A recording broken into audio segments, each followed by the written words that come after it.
नमस्कार मंडळी. तर हे आहे एक दीदी आहे, त्यांच्या घरी आज हळदी कुंकू आहे. तर मी आणि अर्चना आणि त्या एक ताई आल्यात. पण इतकी मगाशी गर्दी होती ना की बसायला दीदी बोलते जागा नव्हती.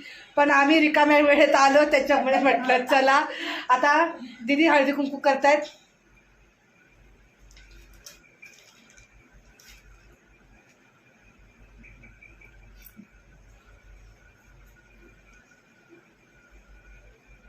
कॅमेरा फ्रंट कॅमेरा आहे, त्याच्यामुळे उलट दिसत असेल तर कोणी काही कमेंट करू नका बरं का वेगळी.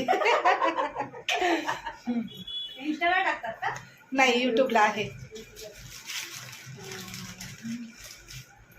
मला लाडूच दिला नाही. देते ना गोड नाही बोलायचं.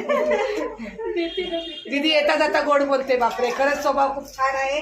कधी पण भेटू दे, बोलत राहणार छान. बस बस बस बस. तर मंडळी, पहिला तिळगुळ घ्या, गोडगोड बोला. पण आपल्याला खायचा नाहीये, कारण की पूजा झाल्याशिवाय आम्ही तिळगुळ खात नाही. पूजा झाल्यानंतर आम्ही तिळगुळ खातो. ऊपर रखते हैं, फिर बाद में वो करेंगे, खाएंगे. सब लोग बोल रहे खाने के लिए, मैं बोल रही हूँ अपनी नहीं खा रहे.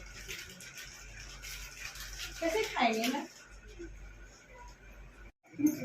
छोटी बड़ी इसमें कुछ नहीं है, सब लोग वो देते हैं. उनको किया? हाँ, इनका हो गया पहले. अच्छा. तुम दोनों एक साथ में रहते हो ना? हाय. बोला, लाईक करा, शेअर करा, कमेंट करा. लाइक करा, शेयर करा, कमेंट करा, सब्सक्राइब करा. सीजन बहुत चल रहा है ना. तर दीदी बोलते तिळगुळचे लाडू खायचे नाहीत तर थंडा घ्या. मग आम्ही आता स्प्राईट घेतोय. या तुम्ही पण प्यायला. परत म्हणताल बोलवलं नाहीये. या मंडळी स्प्राईट प्यायला. तर बघूया आता हळदी कुंकाचं दीदीने काय गिफ्ट आणलेलं आहे ते. काय ठेवायचं याच्यात? त्याच्यात ठेवायची मिरची. हा, लायटर नाहीतर कोथमीर. मिरची कोथमीर ठेवण्यासाठी दीदीने गिफ्ट दिलेलं आहे. छान आहे, छान आहे, मस्त आहे. तुम्हाला हे गिफ्ट आवडलं असेल तर कमेंट करा. आमच्या दीदीसाठी एक झाकण पण आहे. हा